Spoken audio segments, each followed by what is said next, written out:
우리 부모님께 매주 용돈을 드릴 수 있는 방법 없을까? 아, 미국 주식이 답이지? 미국 주식 잘하고 싶다고요? 그렇다면 이 세 분과 함께 하시죠. 11월 27일 토요일 오전 10시 미국 주식 온라인 세미나. 자세한 사항은 유튜브 영상 하단의 더보기란을 확인하세요. 띠링띠링 여러분, 네. 막차입니다. 막차. 예, 제가 막차라고 자꾸 그러니까 네. 왜 홈쇼핑 막차입니까? 같다고. 막차 아니지 예, 않습니까? 막차 아니에요. 네, 언제나 막차 아니에요. 요 차 가면은 다음 차가 오고 또 그 차 가면은 다음 차가 또 오는 게 미국 시장 그러니까요. 아닌가. 그렇습니다. 그리고 저는 개인적으로 이 앞에 좀 많은 분들이 지나갔으면 좋겠어요. 지금 청소하시는 우리 아주머님이 저는 지나가시네요. 좀 약간 불만이 있습니다. 어떤 불만이요? 밤에 하거나 아침에 하기 때문에 네. 별로 못 만납니다, 사람들은. 아, 그럼 낮에 하세요. 낮에까지는 하여간 뭐 저희가 예. 불평불만은 하지 저는 말고 개인적으로 좀 감사하죠. 위로할 줄 알았더니 예. 아주 감사하세요. 예, 감사. 네, 이 시간에 그렇습니다. 방송하는 예, 거를 고맙습니다. 감사하고 예. 자, 여러분과 함께 미국 주식 또 공부하는 걸 감사하도록 하겠습니다. 네. 이번에는 이분을 또 모시는 걸 감사하죠. 대신증권 문남중 수석연구위원 함께합니다. 어서 오세요. 네, 어서 오십시오. 안녕하세요. 네, 반갑습니다. 우리 문 의원님만 오시면은 장 부사장님이 피부 너무 부럽다고. 네, 매번 물어보시더라고요. 네, 항상 부럽게. 예. 네.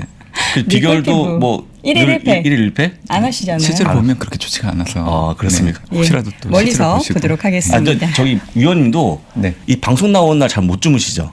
네. 그죠? 네. 대부분 다 전원 나오시는 분들이 잠을 못 잔다고 하시더라고요. 준비하시느라. 네, 준비하시느라고. 아. 네, 맞습니다. 긴장도 되고 네, 그런 거죠. 숫자 네. 또 우리 위원님께서 엄청나게 또 외워오시는 맞아요. 밤새 외우시느라고. 고생하셨을 텐데 네. 첫 번째 어제 결국에는 파월 연준 의장이 재선임이 된 거죠. 네네. 네. 네. 어떻게 뭐 영향을 딱 보자 하니 국제금리 오르고 시장 하락하고 이거 안 좋은 거 아닙니까?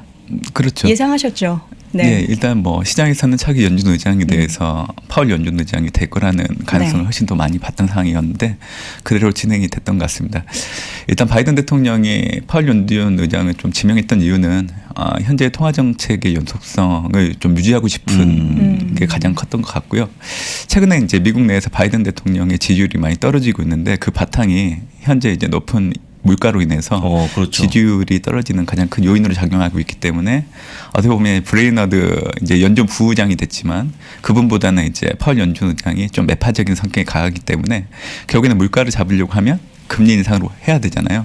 그래서 이런 부분들을 염두에 두고 한 이유가 하나 있고 또 하나는 사실 파월 연준 의장이 이제 다음 달 진행되겠지만 상원에서 인준받기가 쉬워요. 브레이너드 연준 의장 같은 경우에는 뭐 금융권 규제나 기후변화 관련해서 뭐 공화당이나 민주당 내에서 일부 의원들의 반대들이 있기 때문에 사실 지명을 한다고 해도 사실 인준까지 가기 좀 난항이 있을 걸로 좀 보고 있기 때문에 제가 언급했던 세 가지를 염두에 두고 파월 연준 의장을 결정한 것 같고 결국 금일 미국 시장이 사실은 지명 이후에 출발은 되게 좋았어요. 네. 그러다가 이제 오후 들어서 이제 약간 이제 상승 모멘텀이 줄어들면서 나스닥은 하락으로 전환했고 장 막판에는 오히려 이제 S&P 500도 하락으로 마감을 했는데요. 제가 보기에는 이게 하나의 징조인 것 같아요. 그러니까 미국 증시가 사실은 단기간 많이 오르긴 했어요. 네.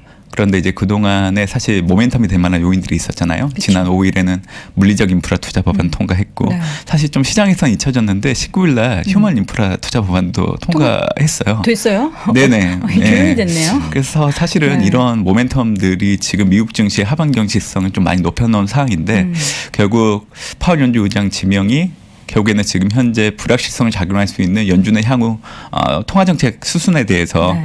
조금 더 구체적으로 좀 파악할 수 있는 데 영향을 줬다 봐요. 그래서 테이퍼링이 사실 이번 달 중순부터 시작이 되고 있는데 이게 내년도 6월이면 사실 끝날 가능성이 높고 그 이후에 이제 금리 인상의 시점이 중요한데 사실 주식시장에서는 내년 말 정도를 염두에 두고 있었죠 지금까지. 2022년 말에. 네, 지금도 동일합니다. 주식시장에서는 고딜락스를 염두에 두고 내년 말에 금리 인상을 한 차례 할 거라고 그렇게 예상을 하고 있는 분위기고요. 채권 시장은 이제 슬로우플레이션이라고 해서 아니다. 연준의 금리 인상이 조금 빨라질 수 있기 때문에 내년 중순 정도면 들어갈 수 있다 이렇게 좀 보고 있는 거죠. 근데 이제 파월 연준 의장이 선임이 되고 바이든 대통령 역시 지지율을 높이기 위해서는 물가를 잡아야 되기 때문에 이걸 감안하면 내년 중반 정도 금리 인상을 할 가능성이 상당히 많이 높아졌다고 봐요. 결국 그렇게 된다고 하면 일단 미국 증시가 지금 많이 단기간 많이 올라왔기 때문에 부담이 있어요, 사실은. 그래서 좀 부담을 줄여가야 되는 시점인데 지금 미국 증시가 하락한 걸 보면 지금 남아있는 기간 동안에 미국 증시가 한 5% 전후 사이에서 좀 조정은 좀 받을 가능성이 높다 봐요. 왜냐하면 사실은 테이퍼링이 시행되게 되면 과거 2014년 1월에도 S&P 500 지수는 마이너스 3.6% 하락을 했는데 이제 우리가 보통 위기를 겪고 나서 그 이후의 과정에서 놓고 봤을 때 사실 과거와 현재의 어떤 주식시장의 변화는 다를 수는 있어요. 네. 근데 테이퍼링을 시작한다는 거는 위기에서 벗어났다는 거를 얘기를 해주는 거거든요. 그래서 위기에서 벗어난 시점에서 실시되는 이런 추구 전략이 일하는 테이퍼링은 사실 과거나 현재나 주식시장에 영향을 미치는 건 동일하거든요. 그래서 저는 아마 이 방송 나와서 항상 이제 하반 올 때 좀 미국 증시가 테이퍼링 시행과 함께 좀 조정을 받을 수 있다는 얘기 좀 해드렸는데 아마 파월 연준 의장 지명된 이후에 일단 금리가 좀 올라갈 여지가 있기 때문에 아마 그거를 빌미로 해서 조금은 좀 조정을 받지 않을까 생각을 하고 있습니다. 예. 이게 근데 이제 항상 저희가 지난달부터 이 말씀해 주셨잖아요. 네네네. 11월 중순 이후로 시장의 네네. 조정이 나타날 네네. 것이다. 이제 근데 중요한 거는 11월에 조정 보이고 12월에는 회복할 수 있을 것이냐 연말에. 그렇죠. 네. 2014년 1월도 그 시행했을 때 당시만 영향을 받았지 네. 그 다음 달부터는 하락한 만큼 올라오고 5개월 연속 플러스 수익률을 보였기 그쵸. 때문에 아마 이번 남아있는 기간 동안에 증시가 좀 흔들린다고 하면 좀 지켜보시다가 네. 그동안 뭐 미국 주식에 관심이 있으셨던 분들 아니면 미국에 투자를 하고 싶었던 분들 입장에서는 신규로 매수하는 좋은 기회가 될 걸로 좀 보고 있어요. 저는 연말까지는 지수가 계속 올라갈 걸로 봐요. 그렇게 보는 이유는 제가 오늘 준비해온 주제도 있지만 연말 쇼핑 시즌에 대한 기대감은 여전히 지속될 걸로 좀 보고 있고 네.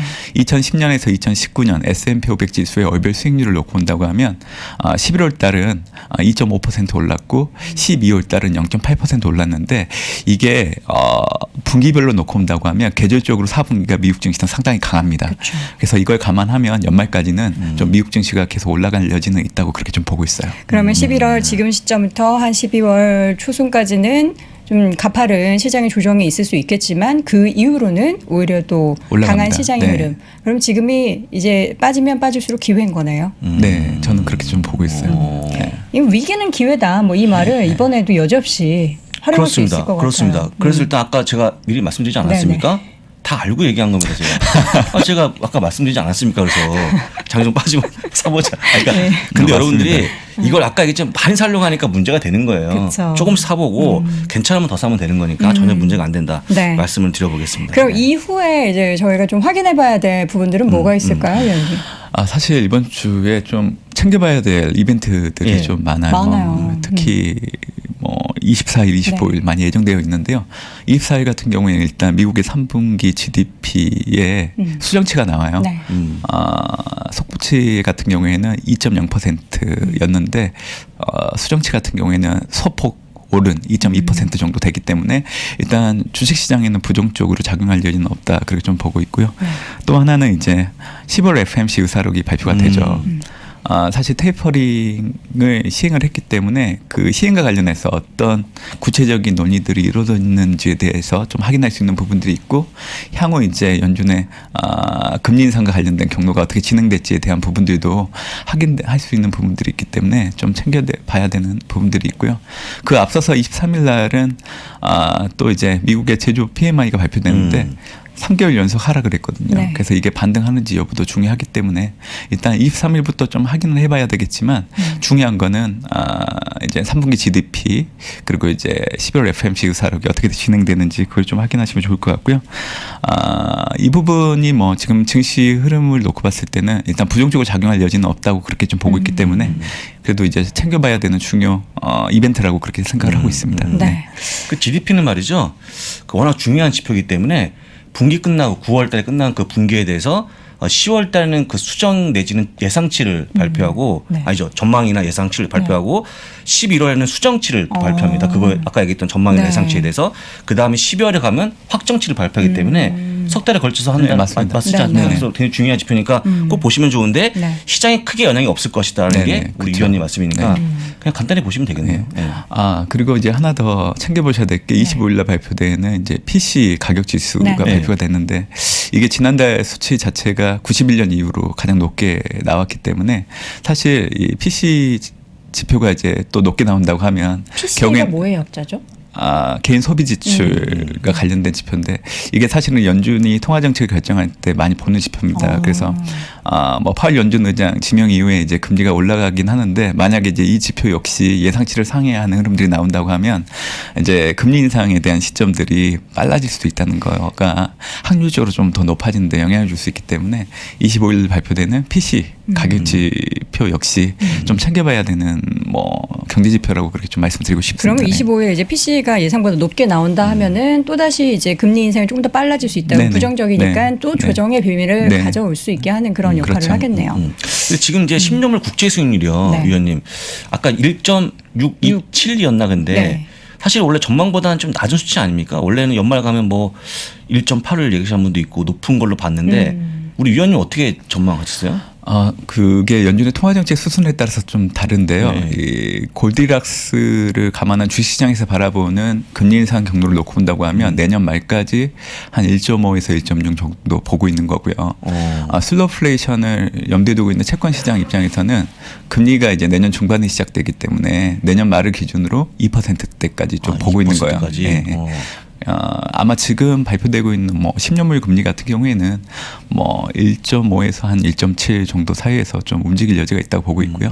실제적으로는 이제 금리 인상이 되어야 본격적으로 좀 금리가 올라가는데 어떤 트리거가 될 걸로 좀 보고 있기 때문에 아직은 뭐 2%대 금리까지는 올해는 아닌 것 같고 내년 정도 좀 보시는 게 좋지 않을까 생각을 해요. 네. 그럼 얘기 정리해 봤고요. 이제 또 이번 주 이벤트 중에서는 미국의 블랙 프라이데이가 있습니다. 중요하죠. 이제 네. 많이 소비가 일어나느냐, 또 얼마나 소비가 일어나서 이게 어떤 업종에 영향을 미치느냐가 중요할 것 같은데 뭐 어떤 걸 관전 포인트로 삼을까요?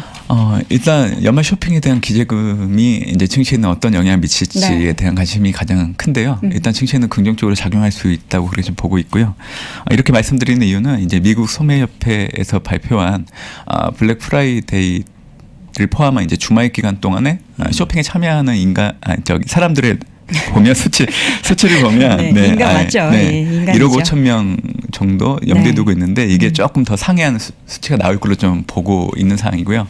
그리고 이제 11월과 12월 이제 판매 추이를 놓고 본다고 하면 전년 대비해서 대략 8.5에서 10.5% 좀 증가할 걸로 좀 보고 있는데 이것도 이제 금액으로 놓고 본다고 하면 8,434억 달러 정도 전후로 좀 예상을 하고 있기 때문에 아마 전년보다는 높게 나오는 겁니다. 네. 그래서 이 숫자처럼 증시에서는 좀 기대감을 가져도 된다고 그렇게 생각을 좀 하고 있고요.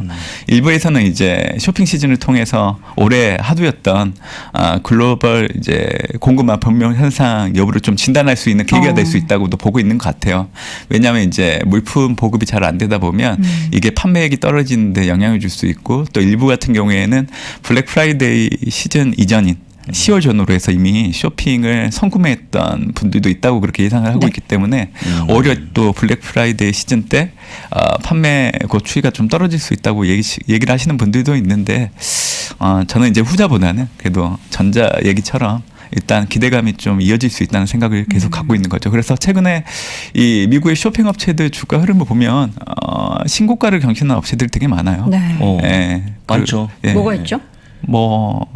코스트코, 월마트를 비롯해서 뭐 코스트코 이런 홈디포. 것들도 보면 주가가 그렇습니다. 최근 연말 쇼핑 시즌을 앞두고 나서 한 네. 2달 전부터 좀 주가가 계속 올라오고 있는 부분들이 있기 때문에 네. 이런 부분들도 뭐 확인을 해보면 일단 기대감은 분명 증시에서 좀 영향을 주고 있다는 걸 확인할 수 있을 것 같아요.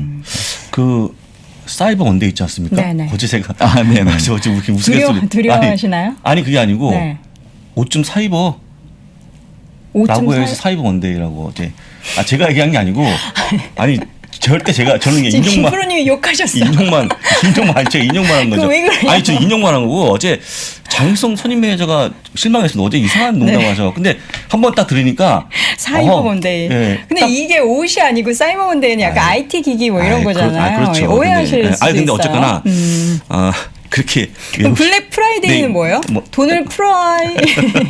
아이가 뭐 그렇게 보시면 좋을 것 같다. 네. 피곤하고 잠들기 얼마나 좋습니까? 알겠습니다. 네. 어쨌든 네. 블랙 프라이데이 때 사실 우리 많은 분들이 미국에서 직구를 하시는 분들도 많으실 거예요. 근데 우리는 이제 물품을 직구하기도 하지만 주식을 직구하기도 하지 않습니까? 마지막으로 국내 투자자들 미국 주식 사는 그 현황 좀 분석해 볼까요? 네, 사실은 이제 주간 단위로 한국 예타결제원에서 이제 서학개미들의 주식 매매 동향을 발표를 해요. 네. 근데 이거를 좀 참고를 해보시면 지금 현재 국내 투자자들이 어떤 종목들을 위주로 좀 관심을 보이고 있는지를 확인할 수 있거든요. 네.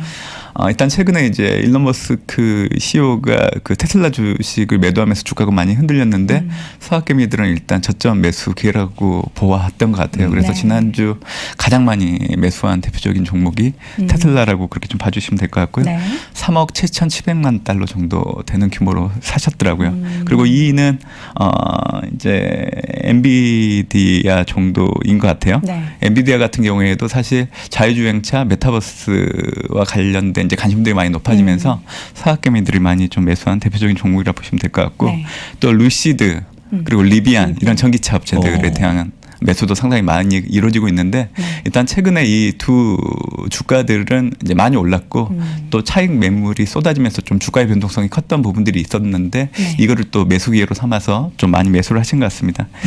그리고 이제 양자 컴퓨터 관련해서 아이온큐라는 종목도 있는데 이것도 또 관심 의외로 많으시더라고요. 요즘에 관심 많아요. 예. 네. 왜 대단하시더라고요. 네. 왜냐하면 양자 컴퓨터가 사실 이제 영화를 볼 때 나올 수 있는 소재인데 네. 네, 그렇죠. 이게 아직은 좀 약간 먼 얘기이긴 하는데 벌써부터 또 양자 컴퓨터 관련된 기업들에 대한 관심을 가지시는 거 보니까 네. 역시 좀 빠르시구나 국내 투자자분들이 그렇죠. 이런 생각들을 근데 좀 해봤고 제가 잘 이해가 될지 모르겠습니다. 양자에 대해서 네. 이해하십니까, 우리 여도 링크는? 아, 좀 못한다니까요. 못합니까? 저는 이과가 아니라서 예. 이과생이세요 혹시? 아니요 문과생인데요. 갑자기 아, 문과 아닙니까? 아유 정말. 저도 잘 모르지만 양자 네. 역학을 바탕으로 네. 미래 컴퓨터를 지칭하는데 네. 심플하게 그냥 방대한 양을 한꺼번에 처리할 수 있는 미래형 뭐 컴퓨터. 빠르다. 예, 뭐 이런 빠르다. 얘기 들었는데. 네, 이렇게 좀 보고 있어요. 그걸 수치로 빠른 정도를 얘기할 수 있지 않겠습니까? 예. 하늘만큼 땅만큼 빠르다라고. 넘어갑니다. 네. 하여간 그래서 그게 아이온큐가 뜨고 있는데 네. 상장한 지 얼마 안 되지 않았습니까? 아 맞습니다. 10월 1일 날 스펙을 통해서 상장을 했는데 주가 상승률이 상당히 높았고요. 그리고 죄송합니다. 그의 아이고. 기업들을 보면 뭐 월트디즈니, 페이팔, 라운드힐, 그리고 이제 뭐 기술주 중에 3배짜리 레버리지 ETF 그리고 이제 이런 것들을 중심으로 좀 많이 매수했기 때문에 전반적으로 서학개미들이 좋아하는 미국의 기업들을 놓고 온다고 하면 테슬라, 리비안, 루시드 같은 전기차 기업들에 대한 관심들이 상당히 많다 이렇게 요약을 할 수 있습니다. 네. 알겠습니다. 아이고 진짜 하늘만큼 땅만큼 때문에 얼마나 빵 터졌는지 별것도 아니, 아닌데 근데 자꾸 그냥 그거를 막연하게 저희가 좀 크다 할 때 표현하는 거기 때문에 네. 농담이 아닙니다. 그건 예, 그냥. 알겠습니다. 네, 하늘만큼 땅만큼 빠른 양자 컴퓨팅 관련한 네. 이야기까지 들어봤습니다. 오늘 대신증권 문남중 수석연구위원은 여기서 보내드립니다. 고맙습니다. 감사합니다.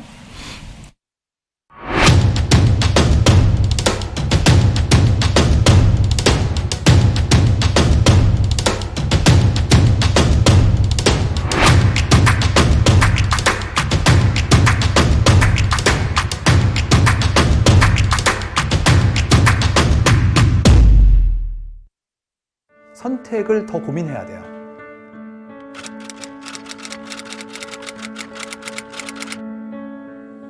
송기룡 부사장님의 3프로TV 강의가 출시된 이후에 이렇게 3프로TV 수강생 여러분께 감사하다는 말을 많이 들은 적이 있는가 싶습니다. 앞으로 직업이 바뀔 게 두 가지가 보이는 게 한국 사회에서 공채가 사라질 것 같다. 이거는 사고와 시선, 의사결정의 변화가 요구되는 시점이죠. 송기룡 부사장님의 세상을 읽는 방법 그리고 관점을 통해서 다가올 변화에 준비하십시오. 변화를 준비하시고 기회를 잡아보시기를 바랍니다.